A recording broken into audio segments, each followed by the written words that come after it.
Hi hello नमस्कार. मी प्रियंका मिसाळ स्वागत करते आपल्या नवीन ब्लॉगमध्ये. तर आम्ही चाललो आहेत दवाखान्यात. मलाही सर्दी झाली आहे आणि बाळालाही सर्दी झाली आहे. माझा आवाज बघा कसा तडतड करतोय, कसा बसलाय माझा.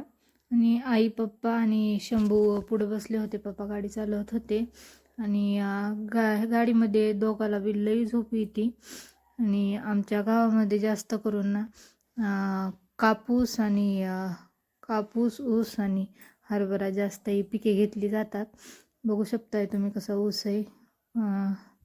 खूप छान ऊस उगवलेला आहे. आमचा नाही, जाताना रस्त्याच्या कडीवर होता. आणि जिथं माझी डिलेवरी झाली ना, त्या मॅडम शिरसाळ्यामध्ये येतात. त्यांचा छोटा दवाखाना आहे शिरसाळ्यामध्ये. आणि शिरसाळ्यामध्ये जास्त करून वीटभट्ट्या खूप आहेत. 5-6 वीटभट्ट्या आहेत शिरसाळ्यामध्ये. आणि छोटंसं तळं होतं. ऊस आहे. ही वीटभट्टी आहे शिरसाळ्यामध्ये. आणि ह्यांच्या मावशीने 1 वर्ष वीटभट्टीवर काम केलेलं आहे. मेहनतीचं काम आहे वीटभट्टीवर. सकाळी सकाळी ते त्यांचे हात सगळे उरून जायचे. माझ्या मोठ्या मुलाच्या वाढदिवसाला आल्या होत्या तेव्हा सगळे हात ते असे उरले होते त्यांच्या वीटभट्टीवर काम करू करू. आणि आता आम्ही तिथं दवाखान्यात पोहोचलो आहोत. इथं छोटं दवाखाना आहे मॅडमचा. त्या सरकारी दवाखान्यावर बी राहतात. आणि अंबाजोगाईतही त्यांचा मोठा दवाखाना आहे. इथं गुरुवारी येतात ह्या दवाखान्यात छोट्या. मलाही दाखवलं आणि बाळालाही दाखवलं. त्याला बी सर्दी झाली होती.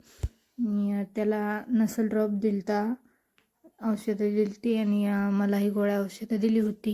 आता सध्याला आम्ही दुपारी निघलो होतो म्हणून ऊन पडलं होतं खूप. बघू शकताय तुम्ही. श्री हॉस्पिटलला डॉक्टर CB कांदे असं नाव आहे त्यांचं.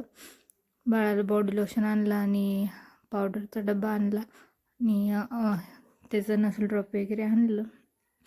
त्यानंतर घरी आलं. ते झोपला होता, पण घरी गाडीतून उतरले की त्याची झोप मोठी झाली. आणि बघा कसं खेळतोय. त्याला खूप म्हणजे एक जण जवळच लागतं, जवळ नसलं की खूप रडत होतो.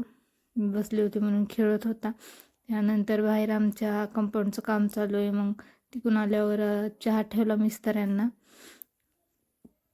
काळा चहा ठेवला होता. त्यानंतर आईनं शेतातून भाजी आणली होती. थोडंसं बाळाजवळ खेळले. बघा कसं बघतोय आमचा रणवीर.